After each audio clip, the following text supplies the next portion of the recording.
a wealthy man long resigned to a childless life, was stunned to discover abandoned triplets crying in the grandeur of his mansion. As Matthew Jones Coleman approached the basket, his breath caught each child bore a striking resemblance to him. The moment sent a shockwave through his orderly world, leaving him both awestruck and bewildered. Far from the opulence of the Matthew Mansion in San Francisco, Sarah Evans Holland was locked in a battle of willpower on a quiet stretch of road. She cut an arresting figure, her fiery red leather miniskirt and platform heels gleaming under the relentless sun. With every ounce of strength, she pushed against her ancient white Volkswagen Beetle. The car, stubborn as a mule, groaned weakly in protest before refusing to move another inch. "Damn it," Sarah muttered under her breath, frustration and exhaustion clawing at her resolve. Her palms pressed firmly against the hot metal of the Beetle, her breath coming in short, sharp bursts. She stood still for a moment, letting the oppressive heat and her own determination settle over her like a heavy blanket. In that pause, a thought crept into her mind, a quiet reflection born of the struggle. "It's not the weight of the car that saps your strength," she mused. "It's the unyielding resistance of the road and the isolation of pushing alone. Yet there's a kind of dignity in the fight, a beauty in refusing to quit." The low, throaty growl of an approaching engine broke through her reverie. A sleek green Aston Martin Vantage V8 gilded effortlessly to a stop beside her. The tinted window slid down smoothly, revealing a man whose presence could only be described as cultivated perfection. His impeccably styled hair framed a face partially concealed by dark sunglasses, and a faint smirk curved his lips, radiating both confidence and condescension. Feeling lucky, he quipped, his voice laced with amusement. "Think a little spinach might turn you into Popeye." His chuckle, calculated and sharp, carried the weight of his bemusement. Sarah turned her head slowly, her piercing gaze slicing through his self-assured demeanor. "And what about you? Here to inspire me with your motivational one-liners, or just to flaunt your fancy toy while I burn calories? Much obliged, Car of the Year." The man raised an eyebrow, clearly unfazed, and casually swung his car into park. With an almost theatrical grace, he stepped out. His crisp, tailored shirt clung perfectly to his broad frame, giving the impression it had been ironed directly onto him. "Well," he began, flashing a grin that teetered between charming and smug, "today's your lucky day. Clearly mechanics aren't your specialty. Allow me, a modern gentleman, to save you, and maybe your heels from more punishment." Sarah crossed her arms, her eyes narrowing as she assessed him. A biting smile tugged at her lips. "Oh, what a blessing. Nothing beats a chivalrous reminder of my ineptitude, delivered by a knight in shining Armani." The tension between them crackled like a live wire, her sarcasm meeting his overconfidence in a battle of wits. As he moved toward the front of the car, Sarah's expression shifted from skepticism to curiosity. As Sarah Evans Holland stood her ground, frustration simmering just beneath the surface, she recalled one of her grandfather's favorite sayings: "Help that humiliates isn't help. It's just an excuse to feed someone's ego." She delivered the sharp remark with precision, her tone cutting like glass. Matthew Jones Coleman, however, appeared unbothered. He chuckled, brushing off her verbal jab as he strolled with exaggerated confidence to the front of her battered Volkswagen Beetle. With a dramatic flourish, as though unveiling some grand mystery, he popped the hood. "This," he said, gesturing toward the engine, "is probably just some minor mechanical nonsense. Looks like a beast to you, but trust me, it's a piece of cake for someone like me." Sarah folded her arms, her sarcasm as thick as the heat rising from the asphalt. "Sure," she drawled, seeing as believing her mock applause was as audible as her skepticism. Matthew leaned into the engine, poking and prodding at a few wires, his self-assurance radiating as brightly as the afternoon sun. But in his attempts to fix the issue, a sudden spark erupted, immediately followed by a deafening bang. A dark, swirling cloud of smoke billowed out, enveloping the two in its acrid embrace. Sarah jumped back, her hands flying to her face as she let out an exasperated gasp. "Oh my God, what did you just do?" she demanded, disbelief and irritation colliding in her voice. She pointed an accusatory finger at the smirking millionaire. You know what my grandpa used to say? Sometimes those who underestimate others end up proving their own shortcomings. Matthew stumbled back, coughing and swiping at the smoke, which now seemed to hang around him like a mocking veil. Desperately attempting to recover, he forced a grin. Not my fault you're driving this piece of junk, he countered, his tone defensive. If you had a car like mine, this sort of thing would never happen. Sarah's glare could have cut steel.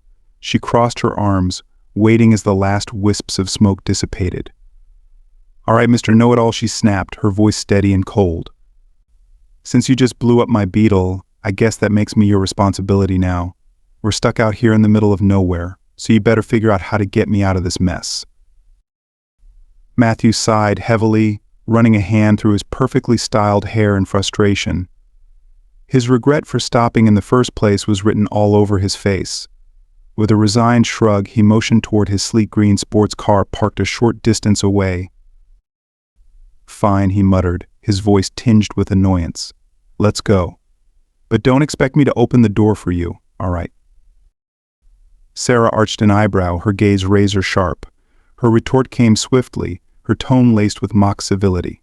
Relax, she said, her words landing with calculated precision. Your heroism has its limits. I get it. Sarah Evans Holland adjusted her footing, the sharp clicks of her heels against the pavement echoing in the quiet air.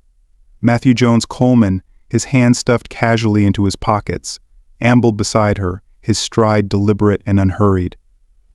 The faint wisp of smoke rising from the Volkswagen they'd left behind caught his eye, and he couldn't resist a glance back, as though the car itself were mocking his earlier failure. When they reached his polished green Aston Martin, Matthew paused. His gaze settled on Sarah, his expression carrying a familiar blend of mischief and irony. So he began, his voice rich with mock seriousness. Where am I taking you, O damsel in distress? He didn't wait for her reply before adding, or should I drop you off somewhere more? Fitting? Maybe a street where rocking a miniskirt in heels works wonders. Sarah turned to face him slowly, her sharp stare piercing through his veneer of arrogance like a blade. To my job interview, Mr. Know-It-All, she said, her voice as crisp and cutting as the edge of a knife. Matthew raised an eyebrow, glancing at her attire. A job interview, he asked, disbelief dripping from his tone. Dressed like that. Not exactly formal, is it? He chuckled, but the sound died quickly when she didn't join in. Instead, Sarah's response came like a thunderclap. I'm a model, she stated firmly, her voice unwavering. The smirk on Matthew's face faltered for the briefest moment. He recovered quickly, though, his mocking tone creeping back. Well, he said, shrugging, you can't be that in demand if you're driving around in that old Beetle. The words had barely left his lips when Sarah's composure cracked. Tears welled in her eyes, streaming down her cheeks as she choked out her confession. It's my first modeling interview, she said, her voice breaking. It's been my dream forever, even though I'm just a waitress. The weight of her words settled heavily over Matthew. He sighed deeply, his earlier comments now hanging in the air like a reproach. A quiet realization stirred within him. Respect isn't given through words alone, it's earned by seeing another's worth, even through your own blind spots. I'm sorry, he muttered, his voice quieter now, tinged with an unfamiliar awkwardness. I didn't mean it. Sarah lifted her head, her arms crossed in defiance, though a faint, bittersweet smile played on her lips. See, Mr. Know-It-All, she said softly, I'm a beauty with a purpose. The tension between them broke as laughter bubbled up unexpectedly, the shared moment lightening the atmosphere. I'm Matthew Jones Coleman, he said, offering a slight bow with a grin that bordered on self-deprecating. And you, gorgeous. What's your name? Sarah tilted her head, studying him for a moment before replying, Sarah Evans Holland. Matthew nodded, as though weighing her name in his mind. All right, Sarah, I'll take you to your interview. Just give me the address, he hesitated before adding, and for what it's worth, I'm sure they'll hire you. You're the most stunning woman I've ever seen. Sarah's lips curved into a smile as she wiped her tears, preparing to guide him. But before she could speak, a sharp alarm blared from the car's dashboard. Matthew glanced at the screen, his expression darkening. "Damn," he muttered. "Someone's breaking into Matthew Mansion." Sarah's eyes widened. "What are you going to do now?" Matthew's smirk returned, tempered now by a glint of determination. "The real question is, what are we going to do?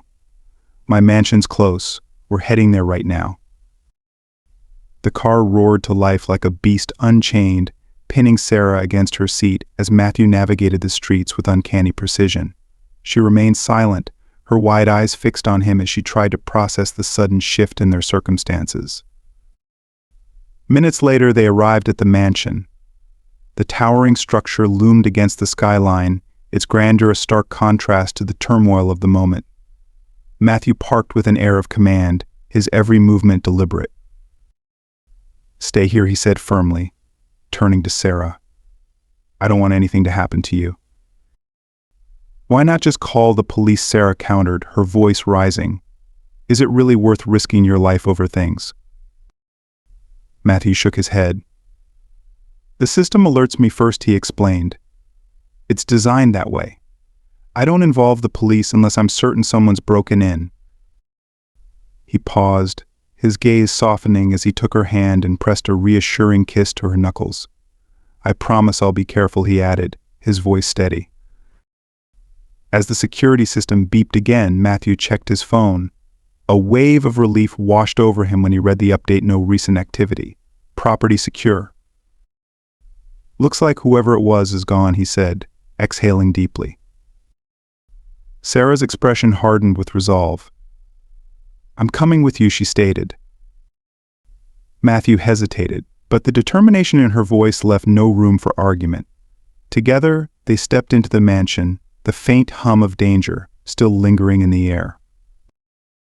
Sometimes a promise made in a moment of tension becomes a bond that feels unbreakable. Protecting those you care for is as much about safeguarding your own spirit as it is about ensuring their safety. With a resigned sigh, Matthew Jones Coleman and Sarah Evans Holland walked hand in hand toward the grand facade of Matthew Mansion. As they stepped inside, an eerie noise drifted from upstairs, breaking the stillness, a faint yet persistent sound that didn't belong. It was unmistakable crying. The fragile yet piercing sound sent a shiver down their spines. They exchanged startled glances before racing up the marble staircase, their footsteps reverberating in the silence. Reaching the master bedroom, Matthew pushed the door open with purpose. His breath was unsteady, but his resolve was firm. The opulent room, with its velvet curtains and intricately carved furnishings, was dominated by a single, unexpected sight. Resting atop the silk-covered bed was a small basket. Inside it, 3 identical infants wailed, their tiny faces streaked with tears. The babies' cries occasionally broke into fleeting smiles, as if their arrival was the answer they had been waiting for. Sarah stood frozen, her wide eyes filled with astonishment. "Matthew," she whispered, her voice trembling, "are these your children? Where did they come from? And why do they look exactly like you?" Matthew, overwhelmed and visibly shaken, could barely form a reply. I don't know," he stammered, his voice laden with disbelief. Life often delivers mysteries we are unprepared to face, yet the answers come when they are meant to. Matthew's gaze remained fixed on the infants, his confusion giving way to a suffocating uncertainty. After a moment, he turned to Sarah, his voice quivering. "I have to choose," he said, his words heavy with emotion. "Do I protect them, or do I uncover the truth? I can't do both." Sarah, still grappling with the surreal scene, took a steadying breath. Her tone was clear, her resolve unwavering. "Matthew, the truth can wait. These children cannot." In a rare moment of vulnerability, Matthew's voice softened. "Will you help me?" he asked, his plea almost a whisper. She nodded slowly, a warm yet determined smile lighting her face. "You're not alone," she assured him. Matthew exhaled deeply, as if releasing a breath he'd held for hours, but concern flickered in his eyes. "What about your job interview, your dream of becoming a model?" Sarah folded her arms, her expression calm yet resolute. "The skirt and heels can wait until tomorrow," she said firmly. "There will be other casting calls, but these babies have only this moment. And I'm here for it." With a nostalgic smile, she added, "My grandfather used to say, the bravest thing you can do is pause your dreams to lend your strength to those who need it most." Then, with a playful glint in her eye, she continued, "Besides, there are 3 of them, Matthew. No way am I leaving you alone with this trio. Unless, of course, you think you're a know-it-all." Matthew chuckled, the weight of the moment briefly lifted by her teasing.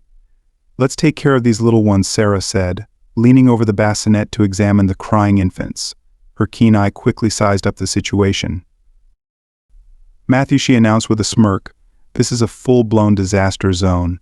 These diapers need changing ASAP." She stepped back, waving her hand dramatically to fend off the smell. Matthew recoiled instinctively, grimacing as if the odor physically repelled him. "Changing diapers?" "I don't even know where to start," he admitted, a hint of desperation in his tone. Sarah crossed her arms, her grin equal parts amusement and reassurance. "Relax, genius," she teased. "Even a know-it-all can learn new tricks. But first we need supplies." Her playful tone softened as she continued. "I used to babysit before waiting tables, so trust me, I've got this. But we'll need diapers, formula, bottles, everything. Call someone to deliver them." Matthew raised a skeptical eyebrow. "Diaper delivery? That's not exactly standard where I'm from." "Well, Mr. Millionaire, this is San Francisco," she quipped. "I'm sure you have contacts who can deliver caviar at a moment's notice." Not long after, the supplies arrived, and Sarah sprang into action with an efficiency that left Matthew both impressed and bewildered. Together, they began tending to the triplets. As the babies gradually settled, a peaceful calm enveloped the room. "These little ones have quite the appetite," Matthew observed, fumbling with a bottle. "It's like they're already in charge." When the feeding was done, Sarah prepared a warm bath for the infants. Matthew hesitantly joined in, his awkwardness a stark contrast to her practiced ease. As they removed the baby's tiny clothes, something unusual caught their attention: a small birthmark on one baby's lower back. Matthew's face paled as he examined the other 2. The identical markings left him frozen, a chill coursing through him. Sarah noticed immediately. "Matthew," she asked, her voice tinged with concern, "what's wrong?" He swallowed hard, the weight of realization sinking in. Slowly, he unbuttoned his shirt, revealing his own back. Turning slightly, he pointed to the exact same spot. "Look," he said, his voice heavy with gravity. "It's the Coleman family birthmark." Sarah Evans Holland gasped, her hand flying to cover her mouth in disbelief. "So there's no question about it," she said softly, her voice tinged with shock. "They look exactly like you because they are yours." Matthew Jones Coleman stood still, his face unreadable as Sarah continued, her tone now playful despite the gravity of the situation. "Well, Matthew," she teased gently, "it seems you managed to get someone pregnant, and she decided to leave your kids right here at Matthew Mansion." Her attempt to lighten the mood did little to ease the tension. Matthew's expression darkened, his features hardening into a mask of stoic determination. "That's impossible," he stated, his voice clipped and tense. Sarah arched an eyebrow, clearly sensing his unease. "Impossible," she echoed, a sarcastic edge in her tone. "What, did you have some foolproof plan of protection?" Matthew didn't immediately respond. His gaze dropped to the floor as if searching for the words he needed. Finally, he spoke, his voice low and raw. "Because I'm sterile." The confession lingered in the air, unguarded and heavy. Sarah froze, her lips parted as though forming a response, but no words came. The silence that followed felt suffocating, filled with unspoken emotions. Sterility isn't just physical, Sarah reflected silently.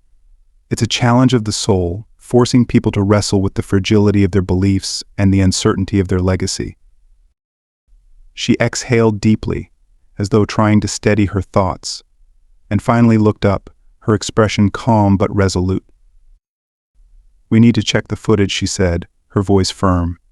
"Maybe you'll recognize whoever brought them here." Matthew shook his head and sighed. "Let's focus on the babies first," he said quietly. "Once we're done, we'll deal with the rest." His voice carried a steadiness that belied his weariness. Sarah hesitated for a moment, but then nodded. The immediate needs of the tiny, fragile infants left little room for hesitation. As they worked together to care for the triplets, Sarah's practiced confidence stood in sharp contrast to Matthew's hesitancy. She teased him gently as he nervously held one of the babies. "Matthew, it's not fine china," she said with a grin. "He won't break, I promise." Her reassuring tone seemed to settle his nerves. Matthew adjusted his grip on the baby, though his hands remained careful, almost reverent. "Are you sure these little ones don't come with a manual?" he asked nervously. "I feel like I'm messing up every second." Sarah chuckled, sliding the infant in the warm water of the bath. "Relax," she said lightly. "Babies are more resilient than your fragile ego." Once the babies were bathed, they wrapped them in soft towels and laid them gently in their basket. Sarah leaned close, her voice soothing as she whispered, "Sleep, little ones. Love is waiting for you. In your dreams, the deepest truths are written." Later in the security room, Matthew powered up the surveillance system. The glow from the monitors illuminated their faces as they watched the footage. On the screen, a woman appeared. Her dark hood and scarf obscured most of her face, but her movements were deliberate and sure. She carried the basket, the triplets cradled within it, as she entered through a side door. The recording showed her navigating the halls of Matthew Mansion with practiced ease, finally arriving at the master bedroom.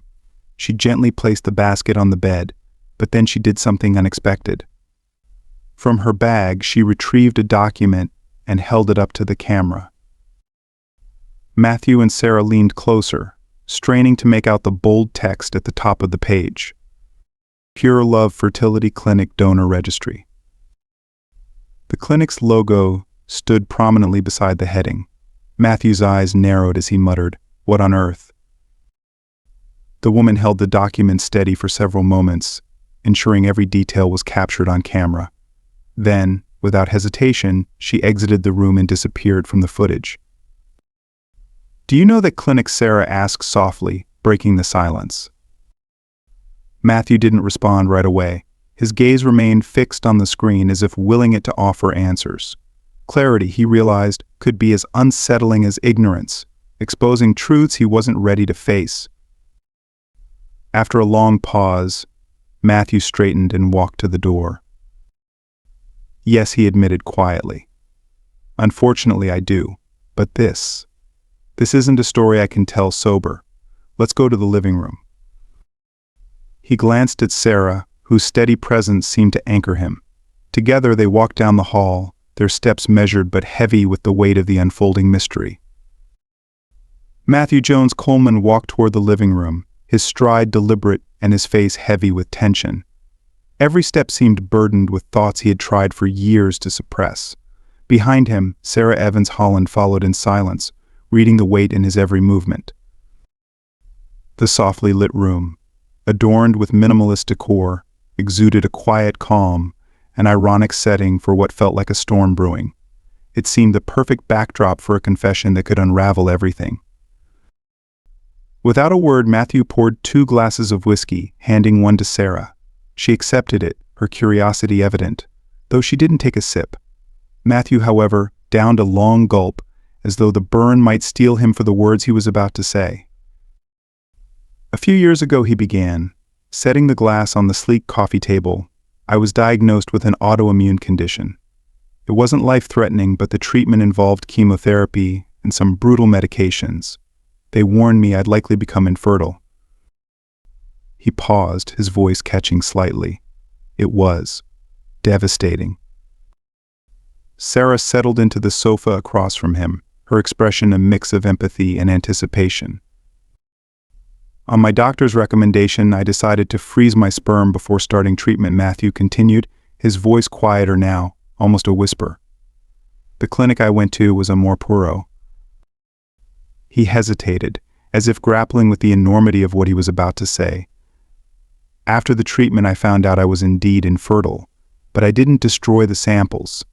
I'm not even sure why. Maybe I was holding on to some small, irrational hope for a different future. Sarah nodded, her understanding evident in the warmth of her gaze.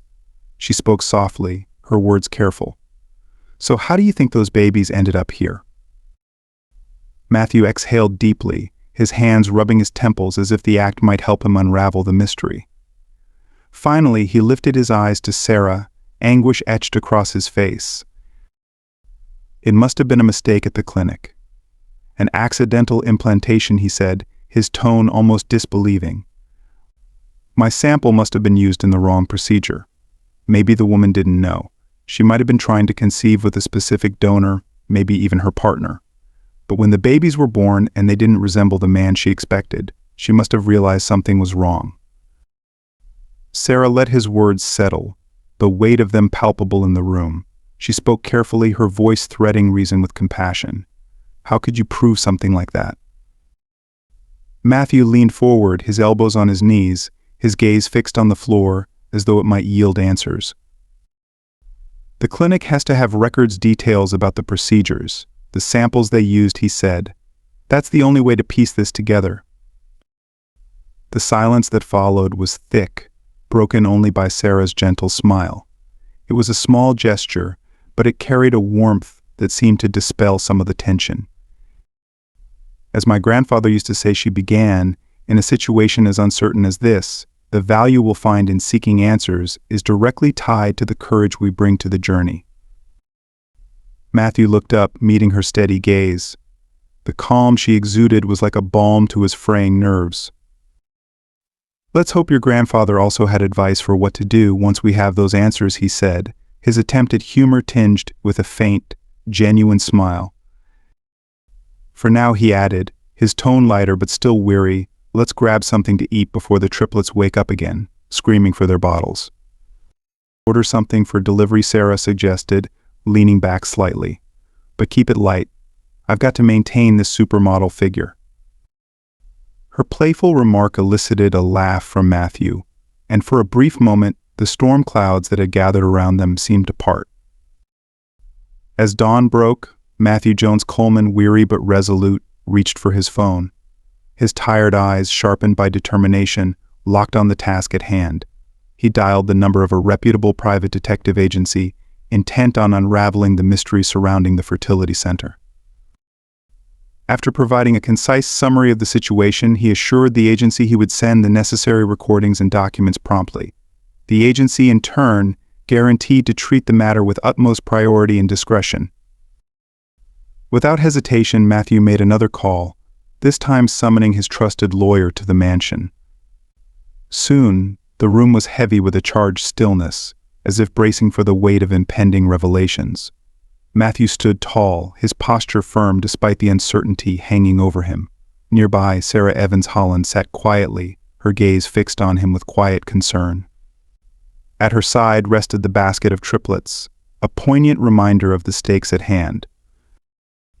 The lawyer, seated across from them, leaned forward, his pen gliding methodically over his notepad as Matthew recounted the events in painstaking detail. His words were deliberate, each one carrying the gravity of a man desperate for clarity. When the story concluded, the lawyer removed his glasses and addressed Matthew with solemnity. All right, Matthew, our first step is to initiate the legal process for paternity confirmation. This requires requesting DNA tests to establish your biological connection to the babies. While the situation is extraordinary, we must approach it decisively. Matthew's brow furrowed. Decisively? What does that mean in this case? The lawyer's voice remained measured. Because the infants were left on your property, you are obligated to notify the authorities immediately. It's a legal requirement to ensure the children's welfare. The words landed heavily, their implications settling over Matthew like a leaden weight.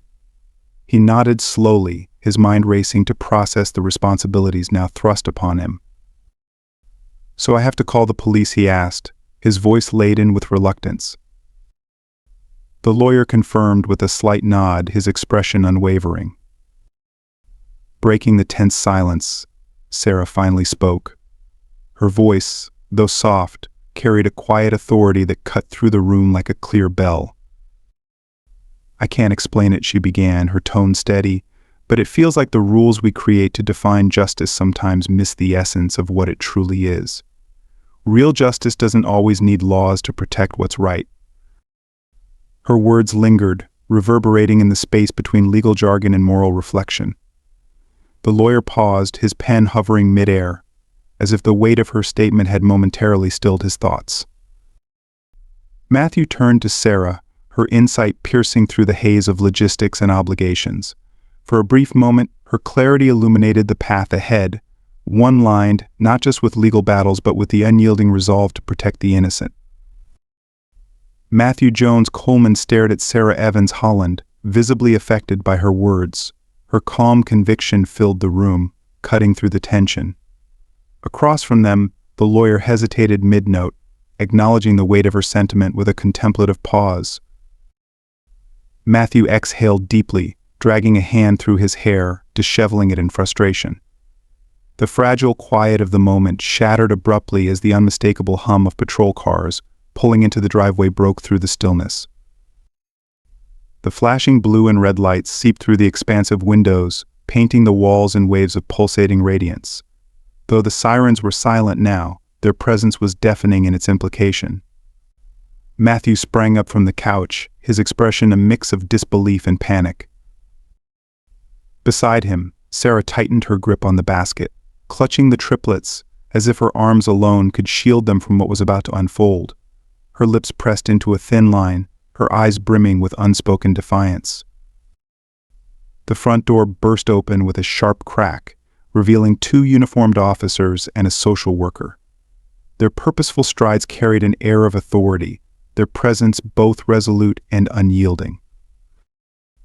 "Mr. Coleman," one of the officers began, his tone steady yet weighted, "we're here to take custody of the children until their legal status is resolved." Matthew stepped forward instinctively, his frame taut with resistance, as if his sheer presence could block their path. The social worker, a middle-aged woman with tired but empathetic eyes, raised her hand in a placating gesture. "We understand how difficult this must be, Mr. Coleman," she said gently, "but until paternity is confirmed, the children need to be placed in institutional care to ensure their safety." Safety, Matthew's voice cracked with disbelief, simmering anger threading through each word. "What kind of safety can you offer them away from me? They were abandoned here, left in my care. I'm all they have right now." Sensing the growing tension, the triplets' cries rose in unison, their tiny voices shattering the strained silence like glass splintering on a hard floor. Sarah instinctively began to rock the babies, her own tears shimmering unshed in her eyes. Her voice wavered as she spoke, thick with desperation. "You don't understand," she said, her words a plea. "These babies don't need strangers or a cold, unfamiliar place. They need love, warmth, people who care." The second officer, less patient, stepped in, his tone firm. "Sir, this isn't up for debate. It's standard procedure." Matthew turned toward the social worker, his voice dropping to a low, fervent tone. His anguish resonated with each syllable. "Look at them," he said, his eyes imploring. "They're just days old. Do you honestly think separating them from the only people who've cared for them is what's best? Is that what justice looks like?" Sarah's voice cracked as she pulled the triplets closer. "Please," she whispered, her plea trembling in the air. "These children deserve more than rules and protocols. They deserve love. Don't do this." The social worker hesitated, her eyes drawn to the crying infants. For a fleeting moment, compassion softened her stance, but the weight of procedure quickly returned. With a deep sigh, she extended her hands toward Sarah. "I don't want to cause you more pain," she said softly, "but this is protocol." Sarah stepped back, as though her defiance could stop what was inevitable. Matthew moved to her side, his presence steady yet filled with barely restrained fury. "Listen to me," he said, his voice trembling with emotion but resolute. "I'll prove these children are mine. Whatever it takes, I'll do it. But if you take them from me now, you're condemning them to unnecessary suffering." The suffocating silence that followed was punctuated only by the baby's cries, their echoes filling the marble-lined room. Matthew held the basket tightly, his hands shaking with the effort to remain composed. He stepped forward, halting just shy of the social worker, his voice, now steel, cut through the moment. "I'll fix this," he declared, his resolve unwavering. Quickly. The social worker, visibly regretful, nodded and took the basket. The baby's cries softened only slightly as they were carried toward the door, their voices fading with each step. Matthew and Sarah stood frozen, watching as the red and blue lights flickered across the tear-streaked faces of the triplets, their tiny figures disappearing into the night. The door closed behind them, and the mansion grew unbearably quiet. Matthew sank back onto the couch, his hands covering his face as though trying to erase the scene from memory. "This isn't over," he whispered, the words barely audible in the vast emptiness of the room. Sarah Evans Holland stepped closer, her hand resting gently on Matthew Jones Coleman's shoulder. Though her touch was soft, it radiated a quiet strength born of resilience and compassion. "You're not alone, Matthew," she said, her voice steady yet tender. "Don't forget that." Matthew turned toward her, his composure wavering. His voice cracked as he spoke, his vulnerability laid bare. "Please, Sarah, tell me what your grandfather would say right now." A serene smile graced Sarah's face, and her voice softened, imbued with the wisdom she had carried since childhood. "My grandfather would say," she began, "that adversity is the forge where brave hearts are shaped. No matter what is taken from you, as long as love remains in your soul, every battle lost becomes a step toward winning the most important war. He'd remind us never to let despair keep us from fighting for what's right." Matthew pulled her into a tight embrace, their shared grief and determination melting together in the moment. Tears flowed freely, mingling as they held on to one another. Finally, with a renewed sense of resolve, Matthew stepped back. A spark of determination flickered in his eyes. "Come on, Sarah," he said, his tone lifting ever so slightly. "Let's head out on a shopping spree. It's time for some new skirts. You can't keep wearing the same clothes." Sarah laughed, the sound light and full of hope, cutting through the weight of their shared burden. For the first time in what felt like an eternity, the corners of Matthew's mouth lifted into a genuine smile. Matthew Jones Coleman's voice carried a quiet authority as he said, "I won't let you leave my house. I need you here with me." Sarah Evans Holland tilted her head, a playful smile lighting up her face. "Why skirts, of all things, Mr. Know-It-All?" she asked innocently. Matthew's response came unexpectedly, his words slipping out like a confession. "Because your legs are the only thing that can take my mind off the pain in my heart," he admitted, his tone unguarded and sincere. Sarah stepped forward, pressing a tender kiss to his forehead. Her embrace followed, warm and reassuring, offering solace in its simplicity. The luxury boutique they visited later gleamed with soft, ambient lighting. Each spotlight showcased the refined elegance of the clothing on display.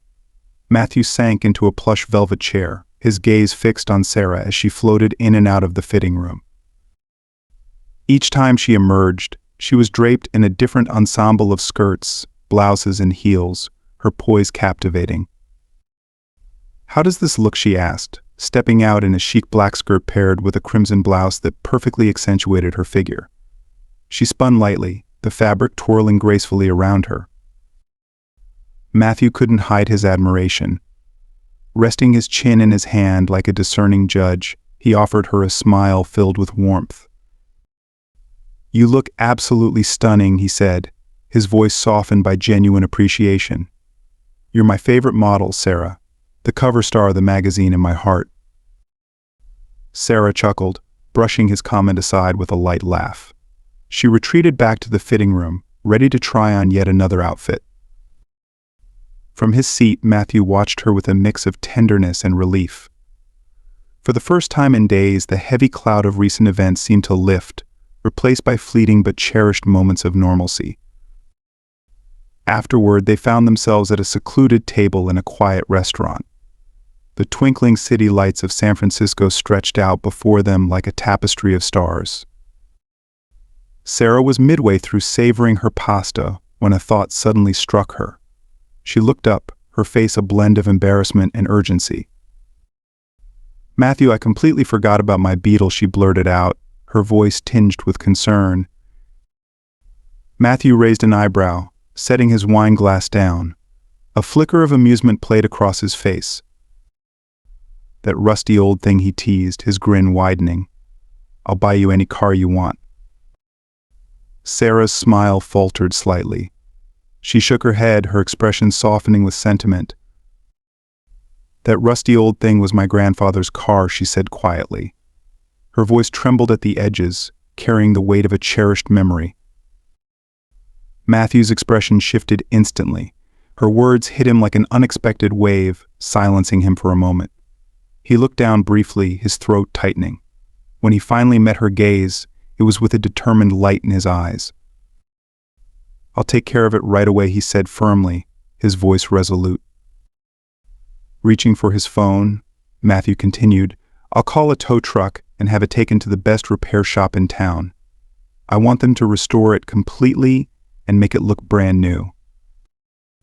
Sarah's eyes widened in surprise, her gratitude shining through her expression. A smile, warm and genuine, spread across her face as she leaned slightly toward him. "Thank you, Matthew," she said, her voice full of sincerity. After a beat, her playful spirit returned.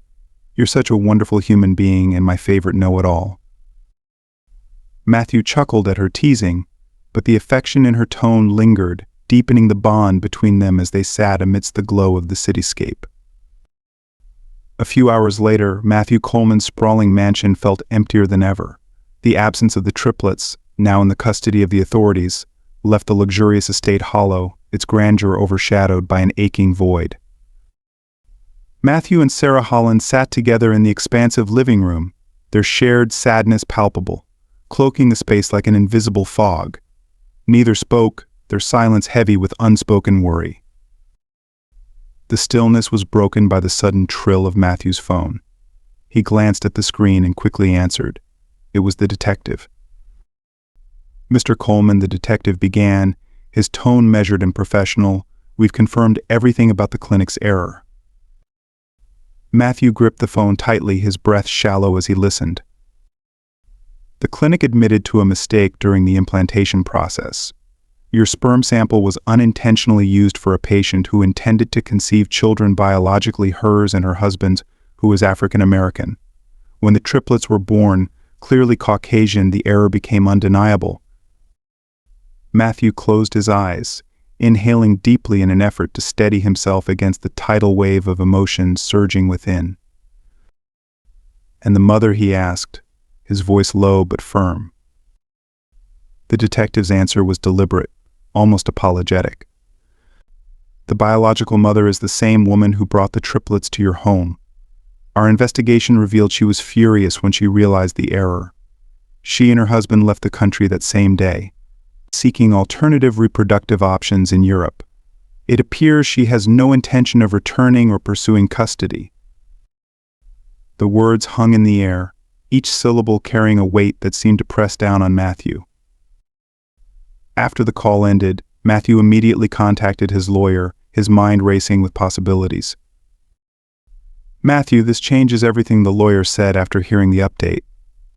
"With the biological mother now out of the picture and no claim from her or her husband, the case hinges entirely on proving your biological connection to the triplets. A confirmed DNA test will be the key to securing custody." Several days later, the chill in Matthew's office felt almost oppressive. The usually warm and vibrant space seemed to mirror the tension in the air.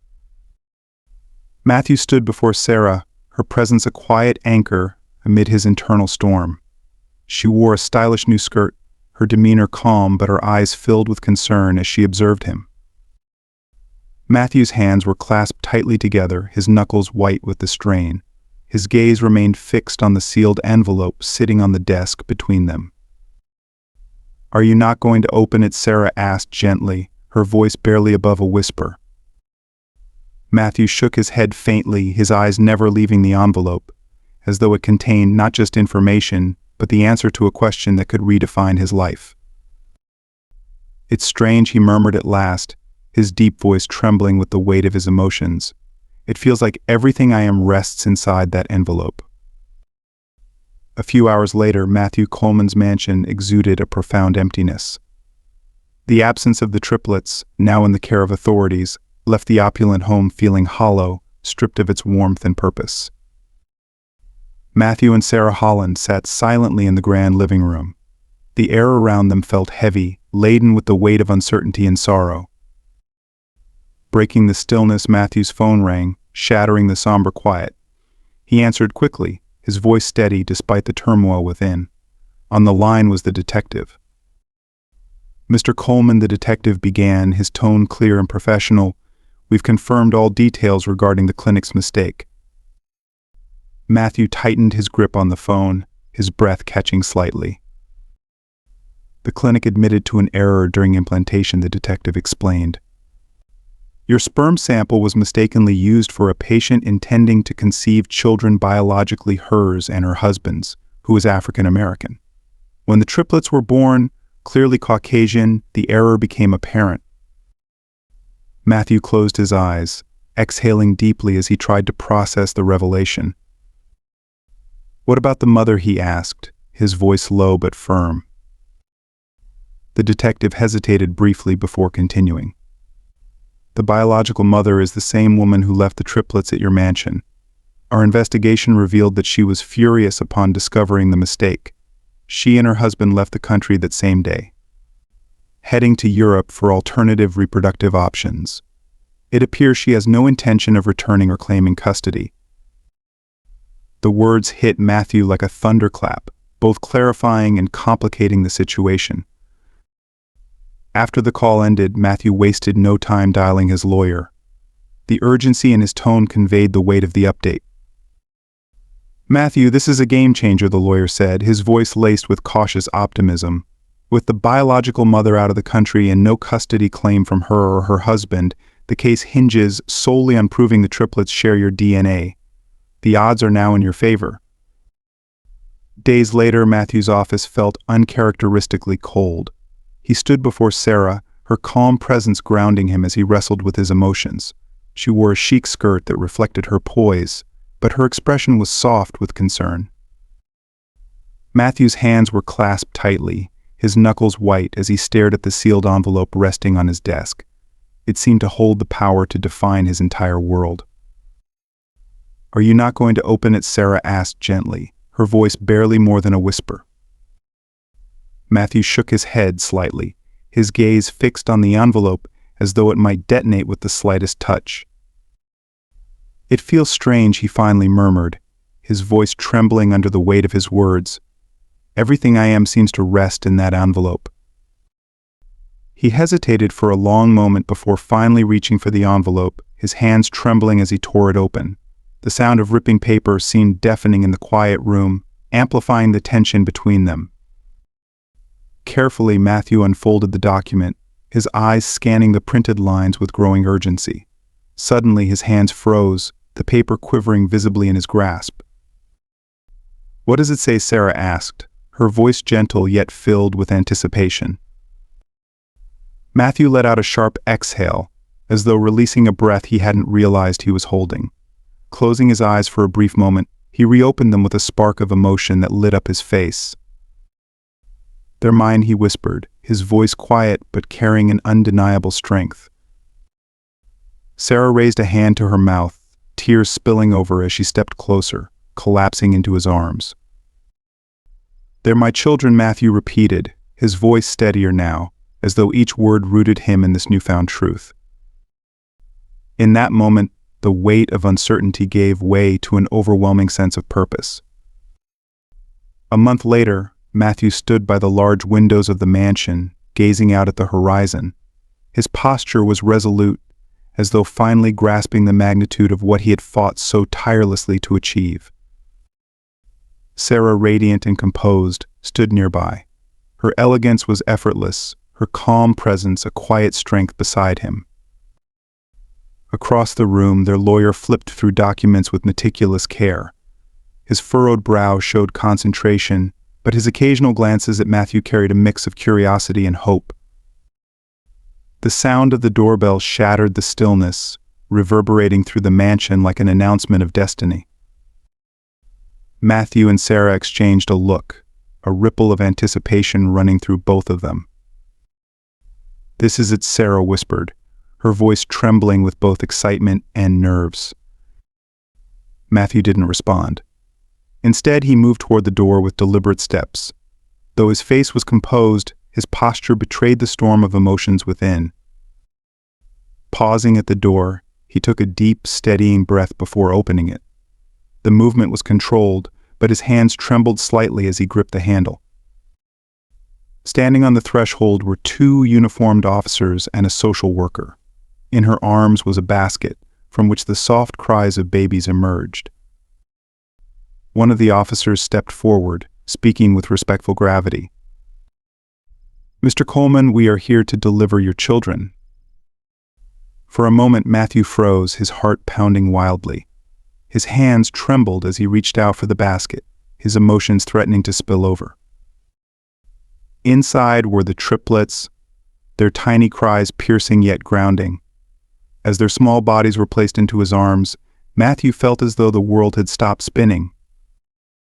Sarah, tears streaming freely, rushed to his side. Without hesitation, she carefully lifted one of the babies from the basket, cradling the tiny figure as she rocked gently. "They're so small," she whispered, her voice breaking with awe. "So perfect." Matthew, his eyes never leaving the faces of the babies, exhaled deeply. His voice, soft and reverent, broke the silence. "They're mine. They're my children." Sarah turned to him, her gaze filled with love that seemed to radiate from her very being. "I wish they had been born from me," she said, her voice trembling with emotion. "But I love them, Matthew. I love them as if they were." Matthew's expression softened, and a new determination lit his features. Adjusting the basket in his arms, he met Sarah's gaze with unwavering resolve. "That's something we can make happen," he said firmly.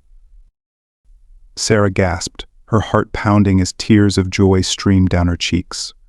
A radiant smile broke through as she took a deep breath, letting the moment wrap around her like a warm embrace. Her voice, trembling with love and emotion, finally broke the silence.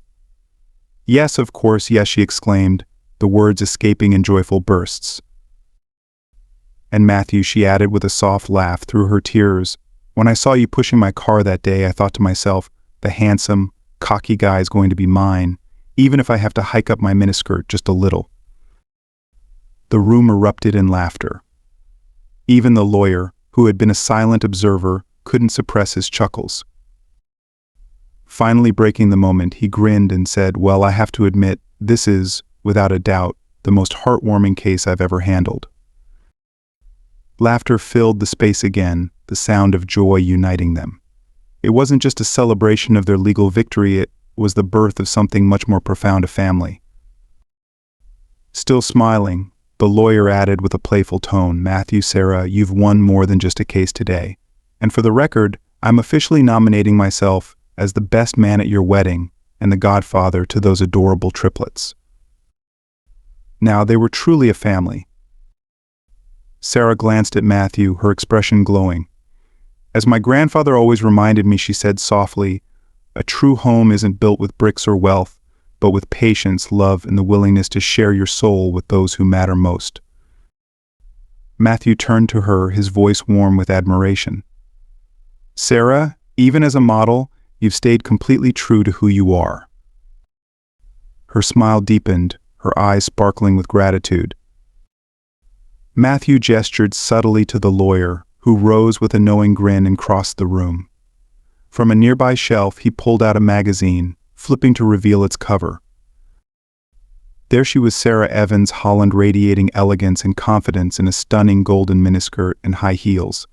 The photograph captured her poise and beauty so vividly, it seemed to leap off the page. Matthew's gaze softened as he turned to Sarah. "I wasn't exaggerating when I said you're the cover model of the magazine in my heart," he said tenderly. "Fantasy magazine isn't just any publication, it's the most renowned in the city, even across the United States. And you, Sarah, are now officially our star model." Her breath caught as tears welled up in her eyes. Overwhelmed by emotion, she broke into a beaming smile. "Now," she said, her voice thick with sincerity, "I want to be your pregnant model for the most successful edition of your career, my love." Matthew's eyes gleamed with happiness as he looked at her, the joy in his gaze reflecting hers. Together, they shared a vision of a future filled with love, laughter, and family. With their triplets soon to return home, and the lawyer grinning beside them, their bond felt unshakable. It was more than a legal triumph, it was a declaration of the life they would build together, one rooted in love and commitment. In this heartwarming story, we witnessed the transformative power of love, perseverance, and family. Matthew, a man who thought he'd never have children, faced an unimaginable twist of fate when 3 abandoned triplets were left in his care.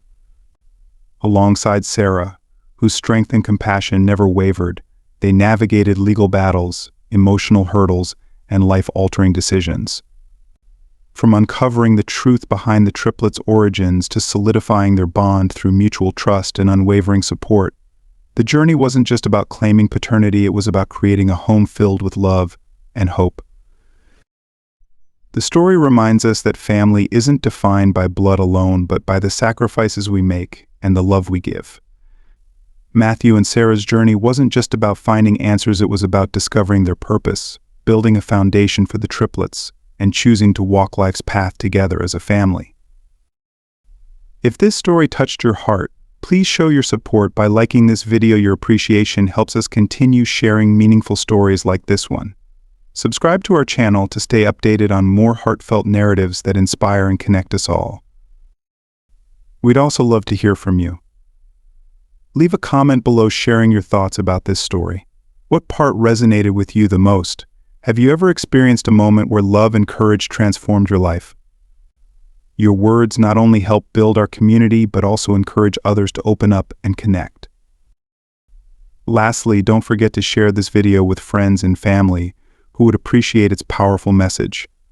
Together, let's spread the values of love, resilience, and hope. Thank you for being a part of our journey.